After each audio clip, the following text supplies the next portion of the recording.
Being the most recruited player to come out of the state of Michigan, and to be that at 12 years old, and to have some expectations, and then to always have a narrative, and depending on where you're from, that's the narrative that you buy into. And that's why I wrote the book, Rhonda, because I wanted to speak with full context and let the people make a decision. It is Chris Webber in his own words, from growing up in Detroit to the Fab Five at the University of Michigan and a long successful career in the NBA. Webber has long avoided the media spotlight, but that's not changing. That's now changing with his tell-all, By God's Grace. He says it took him 12 years and numerous interviews and introspection to finish this book. His side of what he calls a story everyone else has told. In my sit-down interview, he opens up about every controversial detail. I've always had people kind of telling my story for me since I was about 12, and so I wanted to make sure that I finally got to tell my story. Sometimes when you're focused, whether you're a newscaster, a hooper, or a businessman, you have to keep blinders on. You can't look to the left or the right or listen to rumors or anything if you want to get to your ultimate goal. I was pretty good at that. Webber brings it into the front court. They have no timeouts remaining. Oh, he causes too many timeouts. That's a technical foul. Let's get back to the timeout. Yeah. Because that moment was crushing. Yeah. Did you immediately get past that, or did that take some time? The timeout was around April 4th or 5th, and it was a draft June 30th. And so I only had a little bit of time to feel sorry for myself. And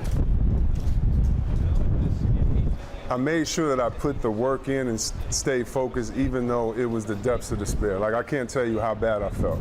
I mean, I'm not trying to gloss over that, but while I was feeling bad, the only thing I could do was pour my pain into working out. The title, By God's Grace, why did you choose that?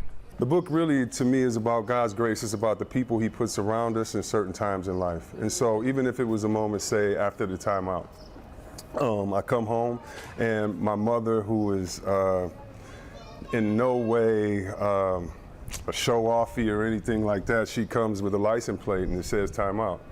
And with her spirit, the way that she was like, we're going to use this, we're going to show people you can have your worst moment, you can bounce back, we're going to start a foundation. And so if you really just think about, one, I'm a mama's boy. Two, the fact that what that narrative said to me is okay. Then it said, you know, you're going to be the #1 pick and go kill him and get the Rookie of the Year. So I know there has to be a big chapter about the Fab Five days. One of the things that was so heartwarming for all of us here as fans of that time was to see all of you at that game in January on the sidelines with Juwan Howard. Was that your first time back all together in Ann Arbor? Our first time all together in Ann Arbor in 30 years.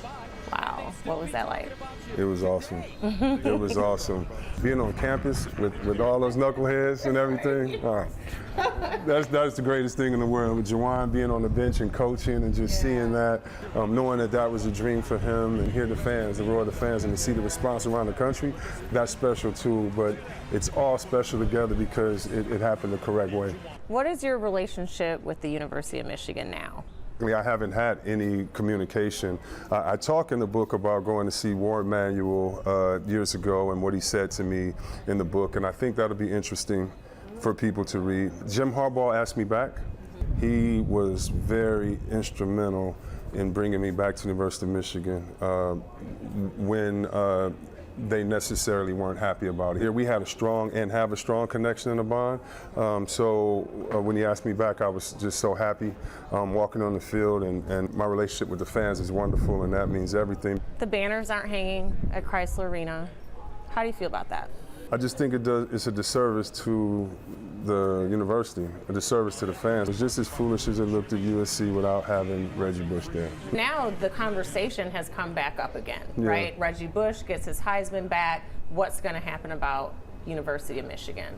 So do you talk to anybody, or are you just sitting back to see what happens? I just sit back and hope for the best, because it can also consume you and make you go crazy for something you have no control over. It seems like you really have learned how to protect your mental health. I've had to, you know, because if not, so many people can control how you feel. But Michigan is a place that I love. It's a place that I want to be a part of, to help with the healing and to help with recruiting and helping players. I wish we were celebrated there, because regardless, we're ambassadors for Michigan wherever we go.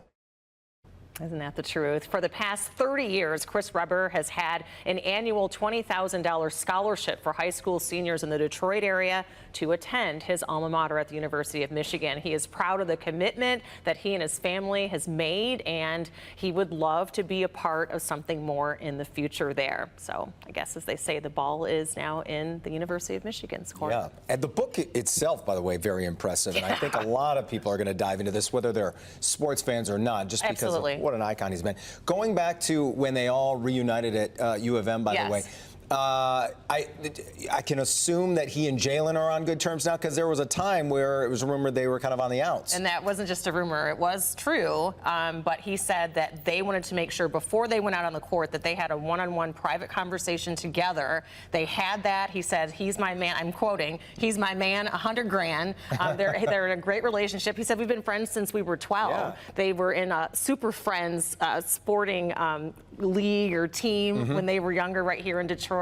And so they have had a long-time relationship, and sometimes as friends you break up, you get back together, but they're in a really good place now, and he really wanted to emphasize that too. He self-published this book, By God's Grace. It's now available on his website, chriswebber.com, and there's even more with my one-on-one conversation with Chris. Take a listen. Fab Five started with me and Jalen at 12 years old playing for a team called the Super Friends. And we promised each other we'd go to the same high school. I wanted to go to Southwestern so bad. I wanted to play for Coach Perry Watson. My mother wanted me to go to Detroit Country Day. It was a scholarship opportunity. And I just thank God for Country Day. I thank him for the relationships that I have. We were able to win 3 state championships. Breaking his silence on the morning show yesterday was part 1 of my eye-opening one-on-one interview with U of M star and NBA Hall of Famer Chris Webber about this, his newly released book on his life titled By God's Grace, from the infamous timeout game and how he overcame that to go on to have such a successful NBA career, his broken relationship with the University of Michigan, and his hope to heal that relationship, the banners, and his recent Fab Five reunion in Ann Arbor. That was all part 1. This morning is part 2 of my interview, and why his tell-all self-published autobiography that took him 12 years to write was so important. And if I did a 1-minute interview or 2-minute interview, you could only take out what you could take out. And so I wanted to speak with full context, and I wanted to have my voice. And so the whole process was one of research, a lot of editing, a lot of self-exploration, a lot of self-discovery. Did you have some moments of emotion? Yeah, because, I mean, you have a few more epiphanies while you're writing the book. You know, so Give me an example. An example could be what happens when you forgive and forget, and then you have to remember again. You have to forgive again. Right? And it's really about people that give you an encouraging word, a coach that stuck with you, someone that told you the truth, friends that were there. So for me, I had a wonderful journey, but this was really to celebrate accomplishments and to thank God for the relationships he put in my life to sustain me. Let's go back to those Fab Five days. I mean, I remember I went on vacation. People have on University of Michigan gear. Right. I was like, That's right. this is crazy. That's right. That's I right. mean, it was an international sensation. So we didn't know. We didn't know who we were. We knew we were great, and we knew this, but we didn't know other people knew. And so when we saw people with our jerseys and things like that, because we didn't have TVs in the dorm our freshman year, we didn't know, but that was just Detroit, Chicago, and Texas showing our talents to the world. Do you still have those conversations with them about those days? We talk about it, and especially to encourage each other, and not necessarily about the moment, but what we have in us. I have the heart of a Detroiter. It is what it is. That's what allowed me to say, nobody believes in me anyway, let us keep focused. This is the same thing. It was our attitude during our time in Michigan. It was our attitude after, and it's what made us successful. And my father working for GM for over 30 years, my mother being a teacher for over 30 years in the Detroit public school system. How could I not embrace the heart that they put in me? So now we are in this new era with the NCAA basketball. There's name, image, and likeness.